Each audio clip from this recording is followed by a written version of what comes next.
Hello viewers, welcome to commerce classes. ఈ వీడియోలో మనము వాలంటరీ వైండింగ్ అప్ అంటే ఏంటి and consequences of voluntary winding up అనే టాపిక్స్ పైన డిస్కషన్ చేయబోతున్నాం అనమాట. Okay, so now let's begin with our discussion. So first వచ్చేసి voluntary winding up.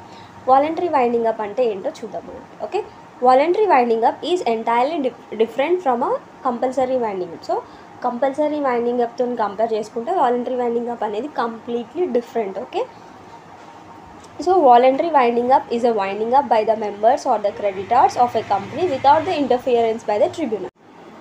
So winding up అనేది ట్రిబ్యునల్ ద్వారా చేయబడితే ఆ యొక్క వైండింగ్ అప్ని మనం కంపల్సరీ వైండింగ్ అప్ అని చెప్తాం అనమాట. Okay, and creditors members mostly tribunal interference లేకుండా వైండింగ్ అప్ అనేది చేస్తే దాన్ని మనం వాలంటరీ వైండింగ్ అప్ అని చెప్తాం అనమాట. Okay, so that is why this voluntary winding up is completely different from compulsory winding up. Okay, so next వచ్చేసి ఆ company may be owned up voluntarily when. So company ఎప్పుడెప్పుడు voluntary winding అప్కి వెళ్ళొచ్చు అని మనం ఇప్పుడు చూద్దాం. ఓకే, ఫస్ట్ వచ్చేసి the fixed period by the articles for the duration of the company has expired.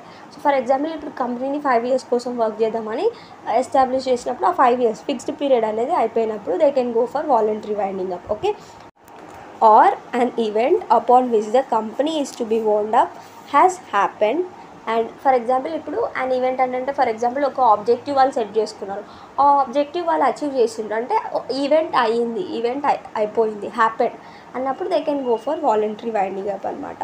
And the company in general meeting has pass the ordinary resolution. Okay, so ఇలా fixed period అయిపోయిన తర్వాతకి ఏదైనా event జరిగినప్పుడు అప్పుడు ఏం చేస్తారు అని అంటే కంపెనీ జనరల్ మీటింగ్లో ఆర్డినరీ రెజల్యూషన్ని పాస్ చేసి వాళ్ళు వాలంటరీ వైండింగ్ అప్ అనేది చేయడం జరుగుతుంది కంపెనీని. Okay, so this is about the first situation in which the company can go for voluntary winding up. And next situation వచ్చేసి the company has for any cause whatever passed a special resolution to wind up voluntarily. Okay, so కారణం ఏదైనా అయి ఉండొచ్చు, company voluntary winding అప్కి వెళ్ళిపోదామని చెప్పేసి ఒక special రెజల్యూషన్ని pass చేసిందనమాట. ఓకే, సో అన్నప్పుడు కూడా వాలంటరీ వైండింగ్ అప్కి వెళ్ళొచ్చు కంపెనీ. అండ్ నెక్స్ట్ వచ్చేసి the company may be wound up by special resolution even if it is prosperous. Okay, company లాస్లోనే ఉంటే వాలంటరీ వైండింగ్ అప్కి వెళ్ళాలని ఏం లేదు. ప్రాస్పరస్ అని అంటే ప్రాఫిట్ సిచ్యువేషన్లో ఉన్నా కానీ స్పెషల్ రెజల్యూషన్ పాస్ చేసి వాలంటరీ వైండింగ్ అప్ చేసేయచ్చు.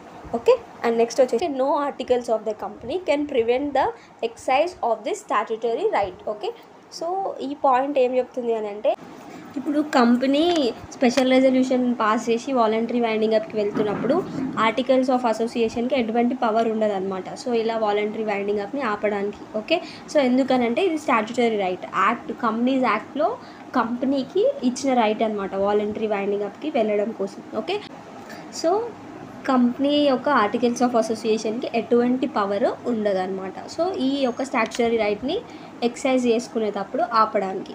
So this is regarding the second situation or case in which the company can go for voluntary winding up. And next వచ్చేసి ఆ voluntary winding up commences from the date of passing the resolution. So winding up process అనేది voluntary winding up కేసులో ఎప్పుడు start అవుతుంది అని అంటే like ఏ రోజైతే ఆర్డినరీ రెజల్యూషన్ ఆర్ ఎల్ స్పెషల్ రెజల్యూషన్ పాస్ చేస్తారో ఆ రోజు నుంచి ఇంకా వైండింగ్ అప్ జరుగుతున్నట్టు అని అర్థం అనమాట. Okay, so this is regarding the introduction to the voluntary winding up.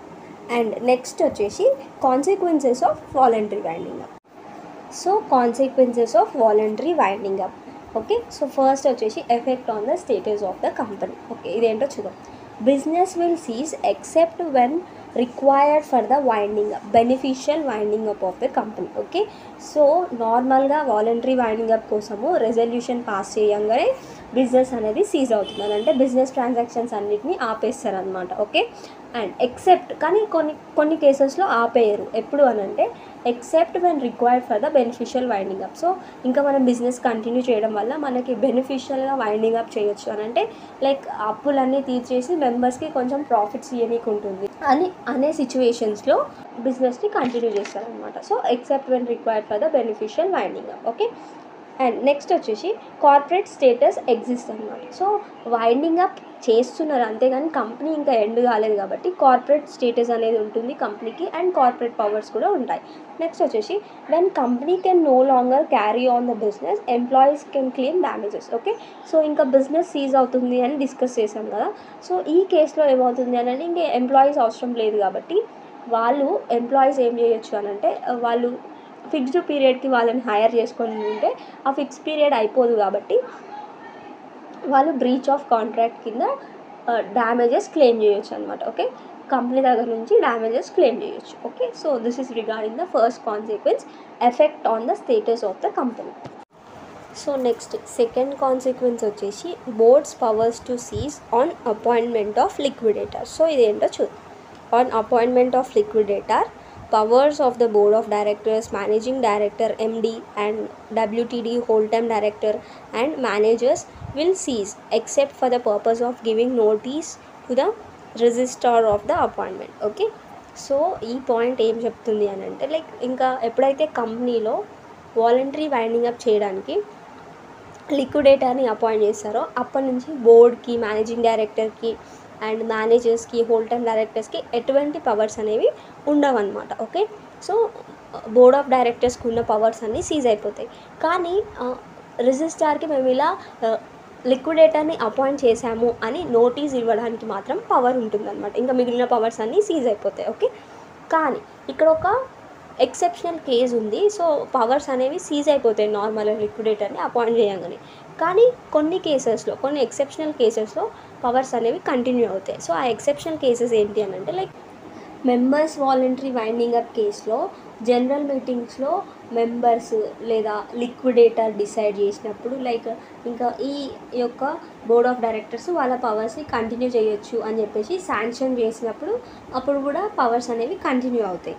And లేదా క్రెడిటర్స్ వాలంటరీ వైండింగ్ అప్ కేసులో కమిటీ ఆఫ్ ఇన్స్పెక్షన్ శాంక్షన్ చేసినప్పుడు పవర్స్ కంటిన్యూ చేయొచ్చు అని చెప్పేసి అప్పుడు కూడా పవర్స్ కంటిన్యూ అవుతాయి. అండ్ ఇలా కమిటీ ఆఫ్ ఇన్స్పెక్షన్ లేనప్పుడు క్రెడిటార్సే శాంక్షన్ చేయొచ్చు అనమాట.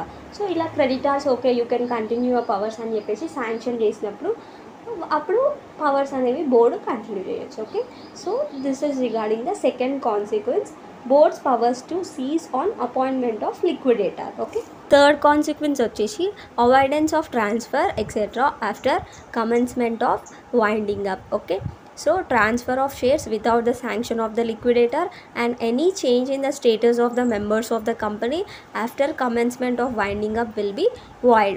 Okay, ఎప్పుడైతే ఒక కంపెనీలో వైండింగ్ అప్ ప్రాసెస్ స్టార్ట్ అవుతుందో అప్పుడు లిక్విడేటర్ని అపాయింట్ చేస్తారు కదా. సో ఆ లిక్విడేటర్ పర్మిషన్ లేకుండా ఒకరి నుంచి ఒకరికి షేర్స్ ట్రాన్స్ఫర్ చేసినా ఆర్ ఎల్స్ మెంబర్స్ యొక్క స్టేటస్లో చేంజెస్ చేసినా అదంతా ఇన్వాలిడ్ అయిపోతుంది అనమాట. సో వాయిడ్ అంటే ఇన్వాలిడ్ అనమాట. Okay, so this is regarding the third consequence. And next వచ్చేసి fourth consequence that is discharge of employees. So ఇదేంటో చూద్దాం. A resolution to wind up voluntarily operates as a notice of discharge to the employees of the company. Okay, so ఎప్పుడైతే voluntary winding up కోసం ఒక resolution pass చేసినప్పుడు ఆ resolution notice of discharge of employees లాగా work చేస్తుంది అని చెప్తున్నారు మనకి. కానీ కొన్ని ఎక్సెప్షనల్ కేసెస్లో ఈ యొక్క రెజల్యూషన్ అనేది notice of discharge to the employees లాగా వర్క్ చేయదు. ఆ ఎక్సెప్షనల్ కేసెస్ ఏంటో ఇప్పుడు చూద్దాం. సో ఫస్ట్ ఎక్సెప్షనల్ కేసు వచ్చేసి when the liquidation is only with the view of reconstruction. So reconstruction అంటే ఏంటి అని అంటే ఇంటర్నల్ రీకన్స్ట్రక్షన్, ఎక్స్టర్నల్ రీకన్స్ట్రక్షన్ రెండు ఉంటాయి అన్నమాట. సో ఇంటర్నల్ రీకన్స్ట్రక్షన్లో ఏమవుతుంది అని అంటే క్యాపిటల్లో చేంజెస్ వస్తాయి అన్నమాట. షేర్ వాల్యూలో చేంజెస్ చేస్తారు అండ్ డిబెంచర్ వాల్యూలో చేంజెస్ చేస్తారు అండ్ నెంబర్ ఆఫ్ షేర్స్లో చేంజెస్ చేస్తారు అండ్ నెంబర్ ఆఫ్ డిబెంచర్స్లో కూడా చేంజెస్ చేస్తారు. So this is internal reconstruction. External రీకన్స్ట్రక్షన్కి వచ్చేసరికి అమాల్గమేషన్, మర్జర్స్ ఇవి ఉంటాయి కదా. సో అవన్నీ ఎక్స్టర్నల్ రీకన్స్ట్రక్షన్ అనమాట. ఓకే, సో ఇలా రీకన్స్ట్రక్షన్ చేస్తున్నప్పుడు కంపెనీ అనేది డిజాల్వ్ అవ్వదు, అంటే ఎండ్ అవ్వదు అనమాట. సో న్యూ కంపెనీ లాగా ఫామ్ అవ్వడము లేదా వేరే కంపెనీతో మర్జ్ అవ్వడం జరుగుతుంది. కాబట్టి సో రీకన్స్ట్రక్షన్ చేయడం కోసం మాత్రమే, కంపెనీని లిక్విడేట్ చేయడం కోసం, వాలంటరీ వైండింగ్ అప్ కోసం రెజల్యూషన్ని పాస్ చేసినప్పుడు అది notice of discharge to the employees లాగా వర్క్ చేయదన్నమాట. Okay, this is first case.